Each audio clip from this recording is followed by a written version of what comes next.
Je saisis cette opportunité qui m'est offerte pour remercier chaleureusement notre respecté aîné, son Excellence le Président Alassane Dramane Ouattara, pour les sages et éclairés conseils qu'il nous a prodigués dans son allocution mémorable à cette 77e session de l'Assemblée générale des Nations unies.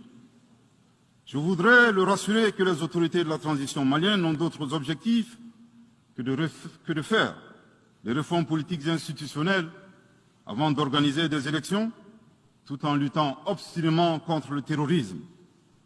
Ces réformes permettront d'améliorer la gouvernance et toutes les dispositions seront prises pour que la démocratie malienne soit la plus enviée au monde. Dans ce chantier, nous prêterons une attention particulière au troisième mandat, qui ne sera pas possible.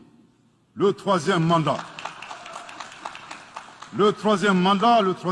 pour un public moins averti consiste pour un président de la République d'effectuer une manœuvre en 4 temps, en vue de conserver le pouvoir pour lui seul et son clan. Premier temps, presque en fin de second mandat, donc en principe non rééligible, il s'agit pour le président de la République sortant de déclencher une révision constitutionnelle de manière non consensuelle. Deuxième temps, au cours de cette révision constitutionnelle, le président de la République sortant modifiera quelques dispositions constitutionnelles.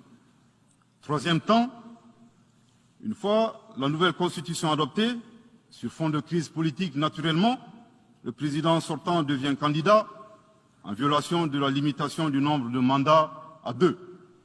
Sa candidature est alors justifiée par l'adoption de la nouvelle constitution et le prétexte est tout trouvé. La limitation du nombre de mandats à 2 concernait l'ancienne constitution. Par conséquent, il est candidat au regard de la nouvelle constitution adoptée. Quatrième temps, une farce électorale est organisée. Forcément, il remporte les élections et s'ensuit une chasse impitoyable aux opposants politiques, dont certains sont arrêtés, d'autres s'exilent et d'autres assassinés. Les allégeances sont obtenues grâce au pouvoir de l'argent, le clientélisme et les intimidations. Dans un langage plus simplifié et en référence à une métaphore footballistique, le troisième mandat est une magie. C'est l'art de se dribbler soi-même tout en gardant le ballon.